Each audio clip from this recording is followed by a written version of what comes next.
Yo, what up, y'all? This your boy Monsoon Staraw, and you are now tuned in to the Shits podcast. So we are either shooting the shit, starting some shit, or picking up where shit left off. Yo, this week, y'all, like I always tell y'all, we always have special guests to the podcast, and it's no exception this week. This week, we got a very special guest to the podcast. But hold on, before I even go there, I gotta say this one thing quick. Shout outs to the Ownership Club. You can check this out every Sunday, 9 p.m. to 11 p.m. on Soul 106.3 FM. And after you check us out from 9 to 11, head over to the Hideaway that is located at 1245 Burnham Avenue, and that's in Calumet City, Illinois. Also, for all my adults out there that's doing adult things, y'all make sure y'all check out Club Infamous at icelounge.net. So, back to what I was saying. Sorry about that. Our very special guest to the podcast this week is a best-selling author, comedian, and radio personality. So, with no further ado, I want you all to make some noise and show some love for the one, and I love this man's name. I love it. The one, the only, Dick WyBrow.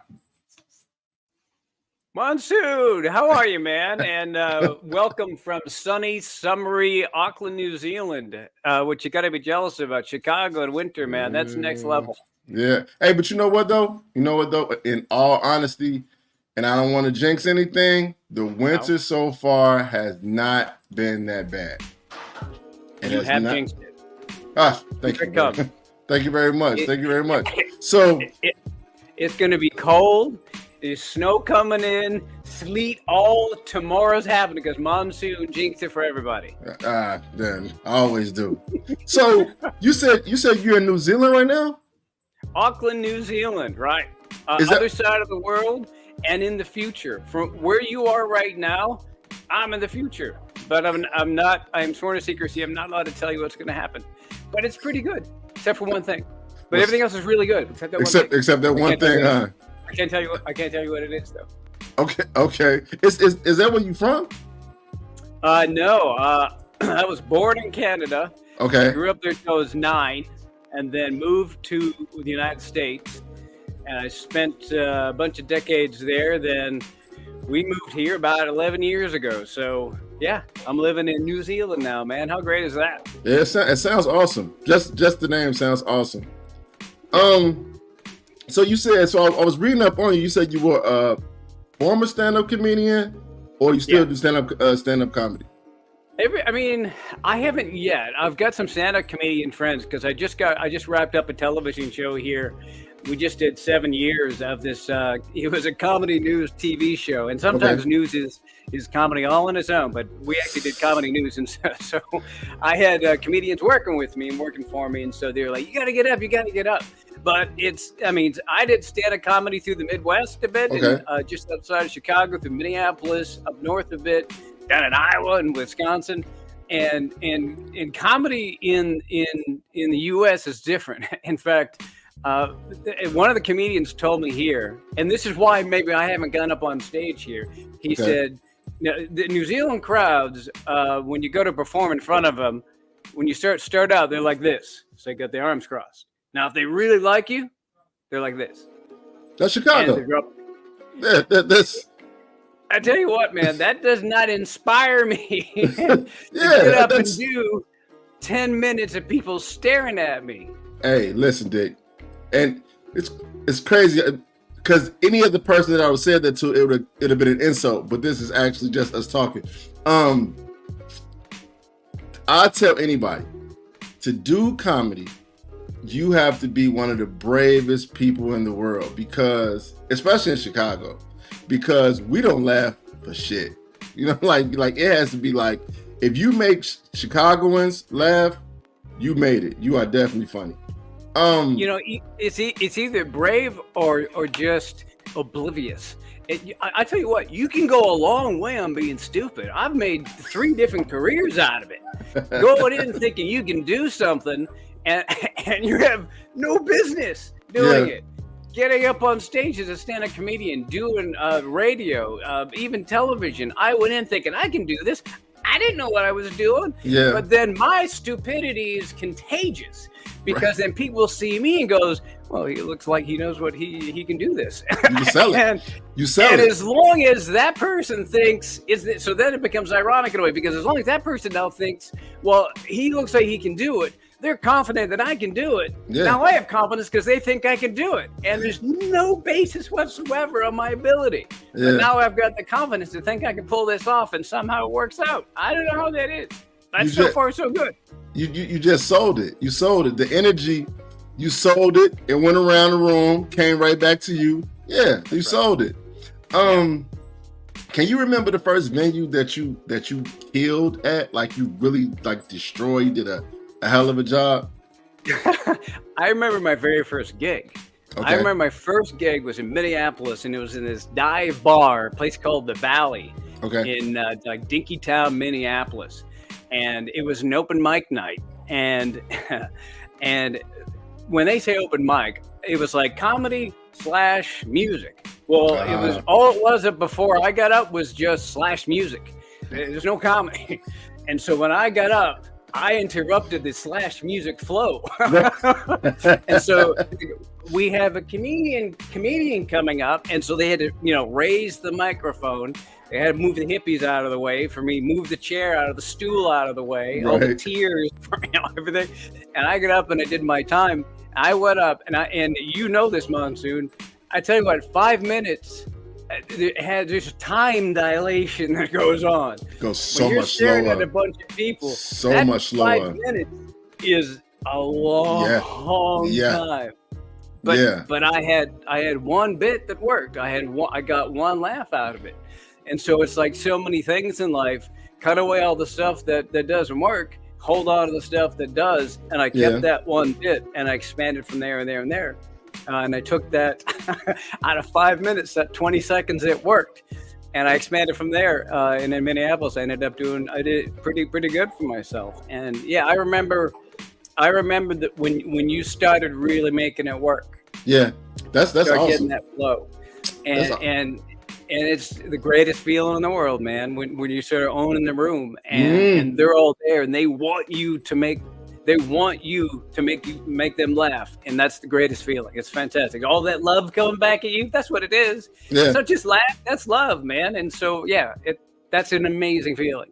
It has to, like, I thought about it, like it has to be like an extreme rush to have a room full of people laughing at you when you want them to laugh at you, compared to when you don't want them to laugh at you. You get what I'm saying? So it has to be an awesome feeling. When you don't want them to laugh at you, usually that's at my job. That's not, or at home, I was about to say that. I was about to say that. But usually that's just one person. That's one person laughing at you. Or if you're lucky, it's two. But that's a whole nother story. Exactly. So the first venue that you performed at and you killed at. Yeah. Is that the same venue that you ever bombed at? No. The first venue that I really did well at was, I think it was in, it might have been the St. Paul Club, the old comedy gallery. Scott Hansen used to own. Tom used to book it, and it was. What made it so great was the room was really good, right? Okay. Because there's some where you get up and you feel like you're like on a high school stage or something. Like you got to kick away all the set design and everything. You're like lifted up, and from you to the first audience member, it's like they're like another time zone away. Yeah. But this club was built, and it was just tight. Everything was just smashed in. It was like being almost like in a compact Roman Coliseum. Yeah. And so and the people kind of like were like gradually came up around you like you're in a bowl. Yeah. And it was phenomenal, man. And you just fed off that energy. And I remember doing really well, and just that flow, and it's just like, it's fun because then you all become like this one organism, it's and everything you do is just, you're sort of just leading this pack, and it's fun. You hate getting off stage at that point. Yeah. But yeah, I remember those times doing really, really well, and just the rush of that, and having everybody sort of like in that same vibe at the same time is the neatest thing in the world. That's awesome. Yeah. I envy you. What's your definition? Well, what's your difference, if there is a difference, between comedy and buffoonery? Comedy and buffoonery. I think you can get humor out of buffoonery. I think the best comedy, for the most part, is stuff that we can all sort of identify with. You know what I mean? So if I'm going to go on and say something, and like I said, I've been here for a decade, so I don't do material here in country. But the stuff that always worked was sort of the stuff where you're sort of taking a look at life from a different angle. And that's what I do in my writing now. I kind of look at it through a different lens. Buffoonery is, pratfalls. It's some of the stuff you see in YouTube videos and that. And there's humor in that, where you can do pranks and stuff like that. That's humor. But with comedy, constructed comedy, that's usually about culture or interpersonal relationships or how you are viewing the world. But I always feel it's always about people. When I was growing up, and it's out of fashion to say, but Bill Cosby was my hero. I mean, it's difficult to say. It's hard to say that nowadays.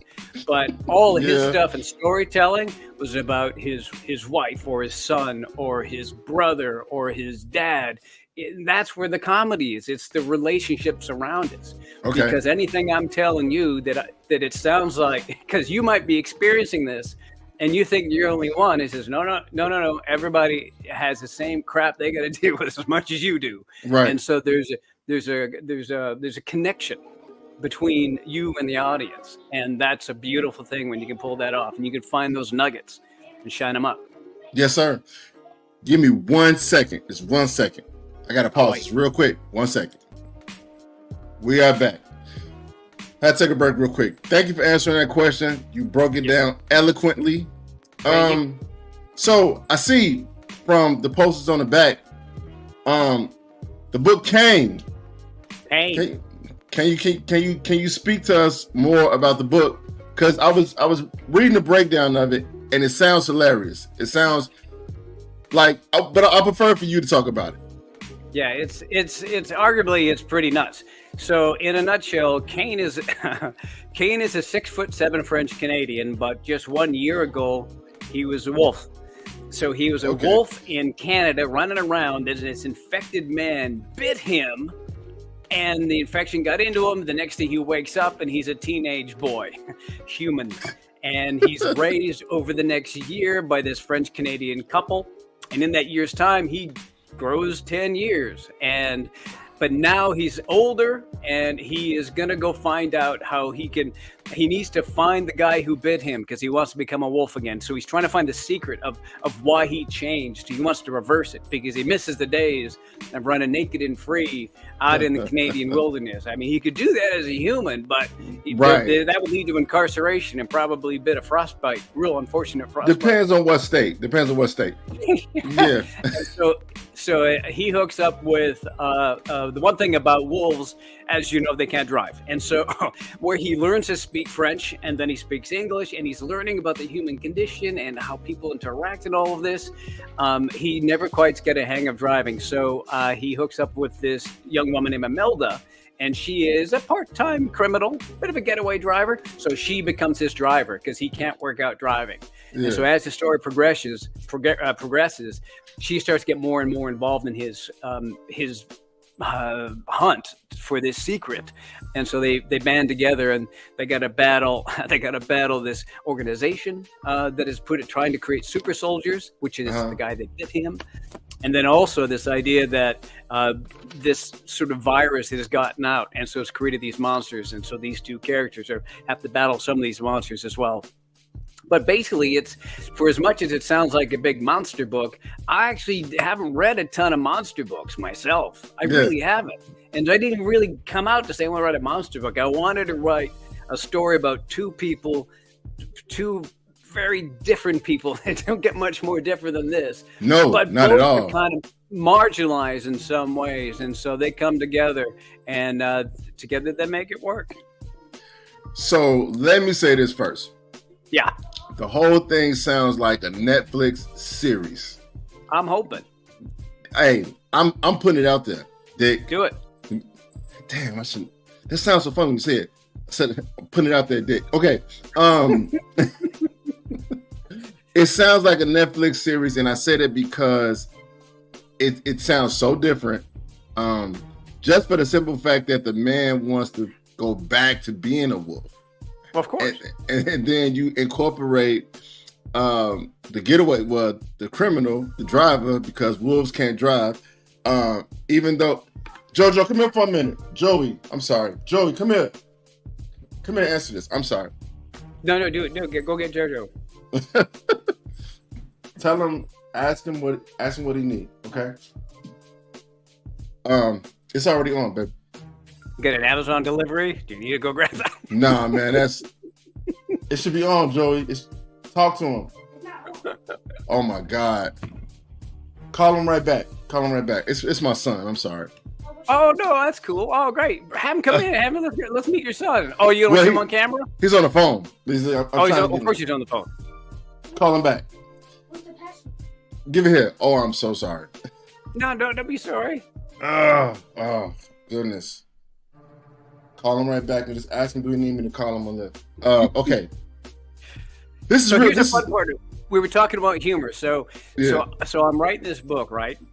Writing this Kane book. And as you see behind me, this beautiful selection here, my wife did all this. She made it all look pretty. Okay. Do you know where I am right now? I'm in my garage. Because in New Zealand, this is the thing they do in New Zealand. They carpet their garages. Nobody parks in their garages. They carpet in here. So I'm in a 2-car garage right now. Okay. 1/4 of that. Well, that's my world. I have 1/4 of a 2-car garage because the rest of the house, all that is hers. Okay. All that stuff in there, that's her place. This is my place. Okay. Right here in this 2-car garage. But so anyways, I ended up creating this story. We talked about humor a moment ago. And so one of the things I want to do with the story was, like, I don't want to wait 28 days or 29 days to where the moon becomes full, because what happens is when the moon comes out, Kane does turn into a type of werewolf. I call it the wolf were, since it's a reverse werewolf. Right. So, but Kane is normally a 6'7" French Canadian guy walking around, big dude, human walking around. But when the full moon comes out, he does turn into this sort of wolfware character. But my thought was, I don't want to wait in my writing 28, 29 days for then. Now that's going to come out. I want more opportunities to have some fun with that. Okay. So I got to thinking, why is it just the full moon where he turns into this big monster? Why couldn't it be a quarter moon? Why couldn't it be a sliver? Why couldn't it be a half moon? Okay. And so my thought was, let's say that when it's like a sliver of a moon or a half moon or a 3/4 moon, that he becomes, it's moonlight. So he turns into a less of a wolf, and that's a dog. And so if it's a little sliver of a moon, he turns into a little lapdog. If it's a half moon, he turns into a pug, which is very popular. The breeders all seem to love the pug. A 3/4 moon, he turns into a Rottweiler. So throughout the story, as the moon phase grows and grows and grows, he turns into a larger and larger dog until he does become the wolf were. And there's been a lot of fun with that. I had a lot of fun with that. And that's the thing. If you're having fun doing what you're doing, I learned this in stand-up comedy. If you're up there like you do in your show, Monsoon, if you're having fun, the audience is having fun. And so I had fun putting that sort of storyline together. I had fun, those interactions, having fun, having this little dog be the hero sometimes. And if I'm having fun, a lot of people can have fun reading it. Dude, you just explaining that to me, especially about how the dog break down, like how it breaks down to which kind of dog. That's fun within itself. That's why I said it sounds so much like it should be on the screen, man. On the screen, like, hey, dude, congratulations to you for putting that together, because that takes a lot of creativity, a lot of imagination. I don't know how much alcohol, other substances were involved with coming up with that, but it sounds awesome. I can tell where it came from. A lot of it, where it came from. I don't drink anymore. Okay. I haven't. No, the old Bill Hicks. I haven't had a drink today. No, I haven't had anything to drink for a couple of years. That's just more. I try to clean it all up. But where a lot of this stems from is I have narcolepsy, and you can't tell because I got to learn how to focus. But narcolepsy, for people that don't know, it's when you're tired all the time. And some people have narcolepsy so bad that they pass right out, right in the middle of stuff. Uh-huh. So I've been lucky because for me, narcolepsy, and if you know what narcolepsy is, somebody described it to me once as saying, like, stay up for 30 hours. Now go to work. Then when you're done at work, come home, make dinner, and now talk to your spouse, and now watch some TV. That's what narcolepsy feels like. I just know what my experience is like. Okay. But even now, when I'm speaking with you, I got to focus myself because otherwise my brain starts to go off. Because for me and for many other people, narcolepsy kind of feels like, you know when you're falling asleep at night? Yep. You're lying there in bed and you're just about to fall asleep and you get some of these amazing ideas that come in. They're really good. And then you're thinking, man, I should write all that down. And then you fall asleep and you wake up the next day and you can't remember it. And you didn't write it down and you don't remember it anymore. Yeah. So that hazy state that you're in right before you fall asleep, I'm there 80 to 85% of the day. And so I get these nutso ideas coming in at me left and right all the time. It's like just these sort of gifts coming into me all the time. And I got to sort of pick and choose what those ones might be. But for as tiring as narcolepsy it can get frustrating. I really think it's really at the heart of a lot of my creativity because I'm in that sleepy haze. Even now, I'm in that sleepy haze state all the time. Dude, okay. So I kind of... I can't totally empathize on how you feel. I can say this much: I've been in that state where my brother always said, like, as soon as I sit down, I just fall right to sleep. You know what I'm saying? And you might have narcolepsy. And then my wife said, like, anytime we watch a movie, especially at night, that's why I gotta stop picking movies to watch at night. I fall right to sleep. You know what I'm saying? However, if I seen that Netflix series for Kane. And I'm pretty sure I can stay up for that. Stay up. And I'm excited because just like how tomorrow there's going to be this hard freeze and rain and punishing snow because you mentioned that earlier. I really didn't. But go ahead though. but when Monsoon says it, puts it out in the universe, it's coming back. So I'm waiting. I'm waiting for that email from Netflix. It's coming today, brother. I can't wait. Hey man, you gotta see it. You gotta see it. Dude, I do see it. I've had a number of people mention the idea they'd love to see into a series, and it'd be great. I think it'd be fantastic. And I've actually got a version of that happening. Man, I can't tell you how excited, Monsoon, I can't tell you how excited about this. I'm sincere when I say this. So I wrote this, as I said, in my tiny piece of the house. The rest of that's all hers. Always. We always get a small piece. We always get a small piece. So then I wrote Kane, 3 books so far, 1, 2, 3 behind me. So I wrote Kane in this tiny little 2-car garage, 4 a.m. in Auckland, New Zealand. And now in just a couple of weeks or so, coming up on January 16th, the very first audiobook produced by Podium Audio. So a professional audio group has hired these 2 Hollywood actors, these 2 LA actors, and they're going to do the audiobook, which means a version of what you're talking about. You know, this idea of like acting it out. It's going to be like this blockbuster movie for the mind. And I'm stoked about it. It's going to be so cool to hear what these 2 actors bring into this. I can't wait. It's going to be so neat, man.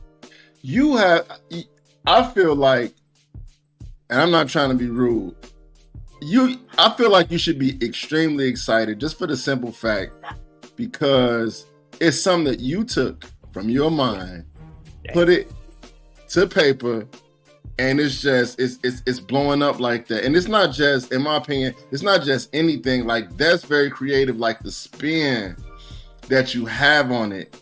I like that. You know what I'm saying? Like the small dog, it might be a pug. Speaking of dogs, do you have a dog? Do you have a dog? I do. We've got, my wife had a horse for a couple of years because we're in New Zealand, what people do, right? So she had a horse. And then the horse bit her finger off. It was a jerk. The horse was a jerk, and so the horse clamped down on her finger, and she pulled her hand out. It took the tip of her finger off. Oh, I'm sorry to hear that. We had to sell the horse because once a horse gets the taste for human flesh, that's no good. Because are you being for real? Because I don't know. But who knows? It might keep an eye out for them. If you hear this, run, because you never know. That was about to change my whole perspective on horses, man. Like, it was about to change my whole perspective on horses. Like it was okay. So we sold the horse, and she got this dog, King Charles Cavalier. Okay. And so it's supposed to be smaller. It's quite big. So I think there was some hanky panky going on. There's supposed to be some sort of bred dogs, but it's a larger sort of animal. But he's fine. He's good. He eats a lot of. He goes out. So we buy him sort of nice food, and in the morning I mix it all up right. I don't know if you got a dog, but yeah, I got a dog. We mix it all up and nice. He goes out. He eats dog turds, dried up dog turds on the lawn, and then he wants to lick my face. Oh, okay. So look, I feel you on that one, okay? Because as a dog owner, and I must add this, as a dog lover, I've watched my dog eat things outside that it shouldn't eat, right? But here's the worst part. I've seen my dog clean himself, like literally clean himself. And then he come lick me in the face, and I'm gonna be honest with you, bro. I don't be having a problem with it, Really? I just really don't. I'm sorry, man. Really, I can't get there. I can't get to where that tongue gets out of my face. It's too. I can't. I haven't had a dog since I was a kid, so maybe I'll grow into that. Yeah. And also, because like I said, he eats everything, anything except for the annoyingly expensive food we got. Yeah, that dog eat a quarter and he'd crap out 2 dimes and a nickel. Hey, that's my dog. That's my dog. Now the one thing is, I won't let him lick me in the mouth, but like I let him lick like on the face and like on the neck and stuff like that. Then I'd be thinking about like he just got done cleaning himself, and it's like, it's dog stuff. Anyway, wait, where was the craziest place that you've ever fallen asleep that you can remember? In the car, driving. In the car. Oh, wow. Yeah, I used to live in just north of Atlanta, and I was working at CNN at the time as a television producer, and I used to have to drive. It was in Ackworth, which is Ackworth is way northwest of Atlanta, about 45 minutes or so, depending on traffic. So anyways, but it was cool because I have to come through Kennesaw Forest. And so it's a nice sort of like, after all the busy day and the chaos of a 16-lane highway or interstate on the way home, and I'd have a nice drive through basic Kennesaw Forest. It's a 2-lane highway through there. But that was so relaxing. Sometimes I get to the light at the end of it, would take a little while to change. And on 2 or 3 occasions, oh man, I got woken up by car horns. Not good. I've been there before. I've been there before, man. Like, it's been some nights that I will come home from like recording or from an event, and honestly, Dick, I would wake up and I would just thank God that I'm home, but I would not remember how I got home. You know what I'm saying? And then it has been times where that like I have fallen asleep at like a stoplight. Like the worst for me was probably falling asleep at a stop sign compared to a stoplight. So I definitely, yeah. But I was also under the influence. Are there any like daily proactive steps that you take to deal with narcolepsy? Yeah. So that's part of why. Excuse me. I'm tired, and so I constantly clear my throat. I apologize for that. Part of it is, so I got to watch my caffeine intake because it seems like a good idea to do caffeine, but the crash on the other side is mind-blowing. That's part of why I cut out the alcohol, because that ends up is a nervous system depressant. So, but some on the more positive side of it, light surprisingly does really well. Because I only sleep because I got a double bang with this because my mind's a little bit nuts all the time. So I only sleep about 6 hours a night, and it wouldn't matter if I slept 6 hours, 18 hours. I'd feel exactly the same because narcolepsy, you don't get what's called recuperative sleep, so it doesn't really matter. I might as well wake up anyhow, get some stuff done, like write a book series. But going outside into the light, your body's circadian rhythms. It works in such a way where when it gets darker, your body, after hundreds of thousands of years of evolution of humans, we know that when it's getting darker, it means we need to go to sleep, because once we go to sleep, when the ones that didn't go to sleep when it's dark outside went out and did stuff and got ate. so the ones that are left, we learned dark outside, go sleep. But also when the sun comes up, that tells us to wake up. And so that's why we have the blue light and stuff like that. The blue light blockers on our phones. So we can start telling our brain. So if you're trying to wake up in the morning, go outside. If you got a bit of sun, you can get lights to help you wake up. But I exercise 4 or 5 days a week. That helps a bit. Good job. Yeah, sometimes it's just, and so I get, like, you know, especially during the pandemic, I had like a bench and stuff at home. Yeah. But I think you got to go out. I mean, so I ride a motorcycle, and so I take it up down the road here, just a few minutes, because I live in kind of a tiny town outside of Auckland. Okay. But as long as I'm there, now you're like, well, hell, I'm here now. I'm out to do something. And you don't beat yourself up about it. You know, some days you're going to do quite a bit, and some days you're going to kind of not. And it's fine either way. You're doing something. You do more than most people. And so I do whatever I feel like doing that day, and I don't put any pressure on it. And I know it's making me healthier. That's good.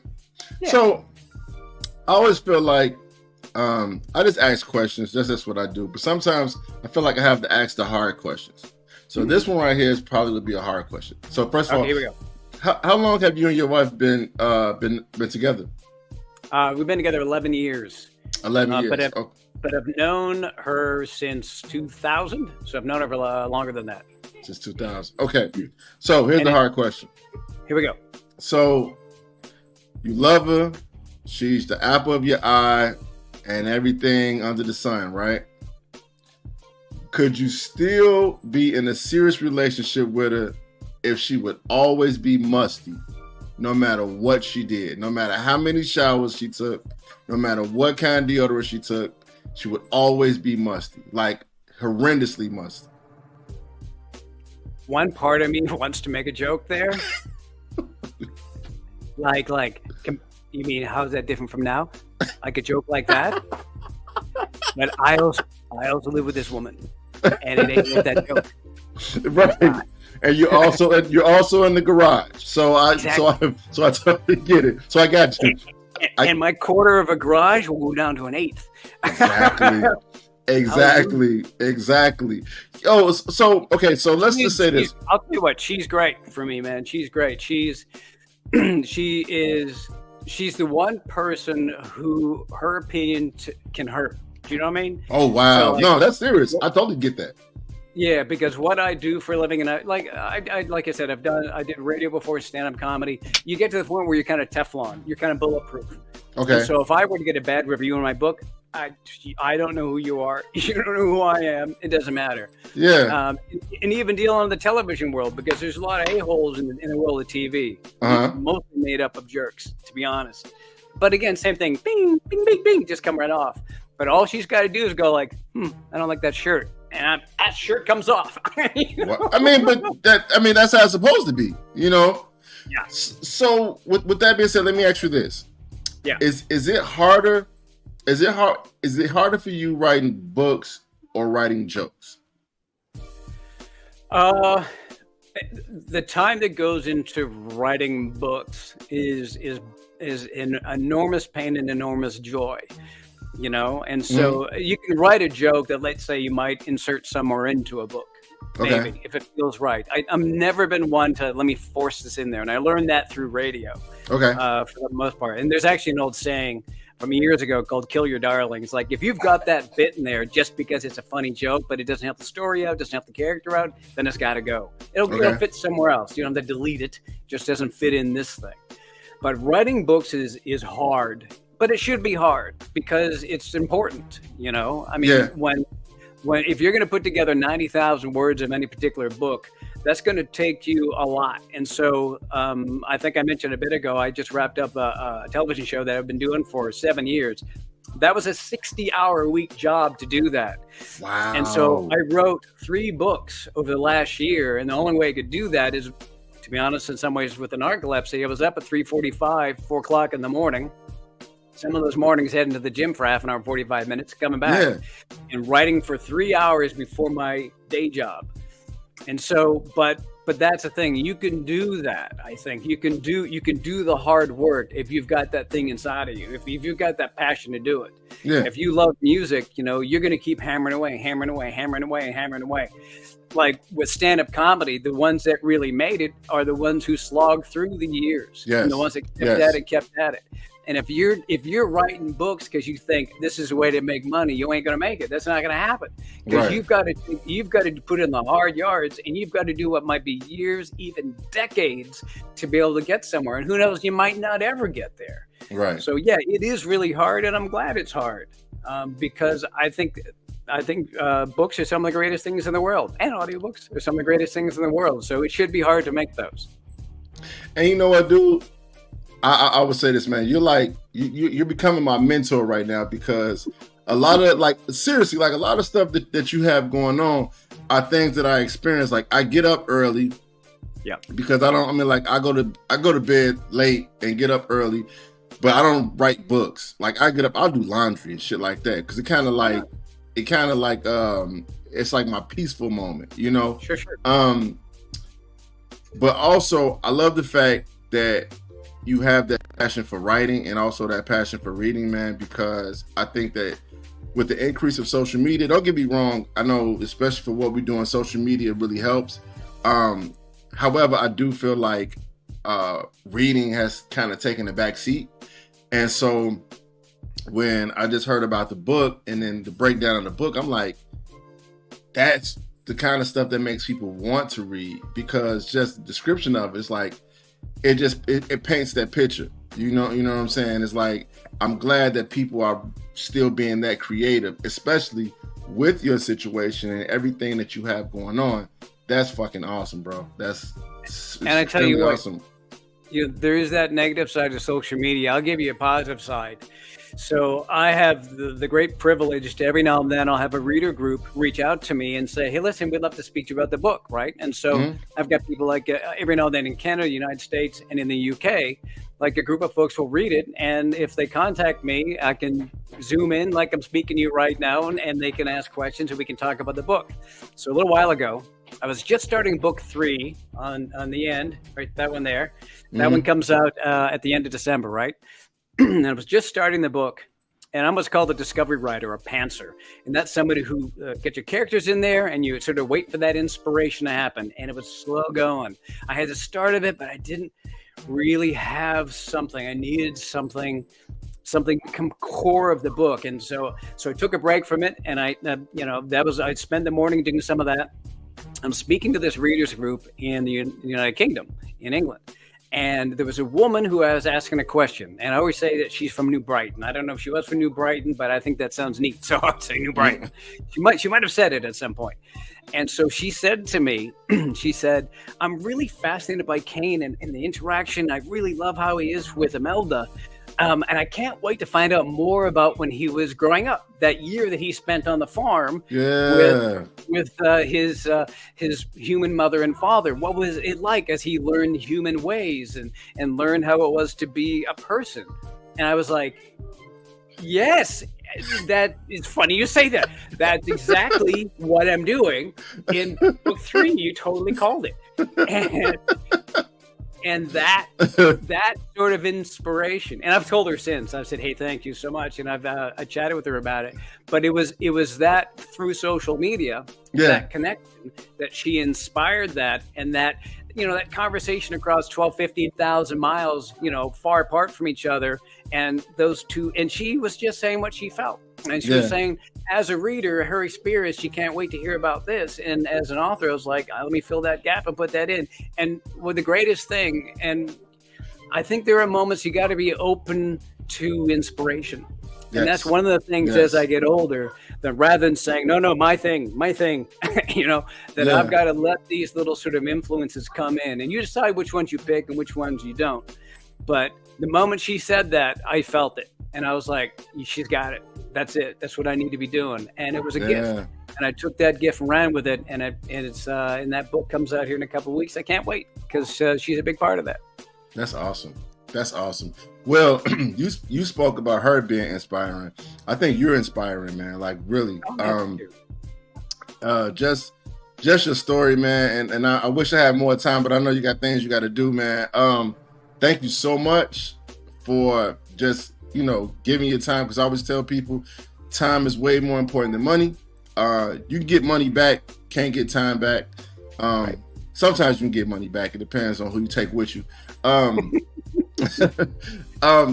to let the people know where they can find you at, where they can find the book. Hopefully, when we'll be seeing it on the screen, let them know. You said it, Monsoon. It's going to happen. That and the rainstorm and the snow and the ice and the blizzards. All that's happening. All of it. But the cool thing is when that happens, you can sit inside and watch it when Netflix puts it on TV. Exactly. Only thing I ask for is that's a small line at the bottom that says, I don't know, media consultant. I don't know, whatever. I'll take whatever, man. Just you watch, man. I mean, a name like Monsoon, don't write that down. That might be a name they end up using in book 4. I'm starting that book coming up here this next week. You might be in that one. I would appreciate that. Don't make me a musty character, okay? No musty. No must. Where can people find the book at? It's on Amazon, easy to find. You can also find the audiobook, as I mentioned, it's on pre-order, comes out in January, or just go to the website. It's just myname.com, and all the information's there. Okay. Thank you so much for your time, Dick. It just seems so odd when I keep saying that. I want to say I got to get used to it, but anyway, thank you so much for your time, man. Much success to you in the future, and I hope to be hearing from you soon, man. And I'm going to pick up the book myself, and it's gonna be a good read. I will not read it while I'm driving. I might wait till I get to the stop sign and then read it. Do the audiobook coming up here in January. Do audiobook. You can drive and listen to audiobook. It's fine. There we go. Thanks once again for your time. Have a great day, man, and much success to you in the future. You too, brother. Thank you so much. No problem. Peace.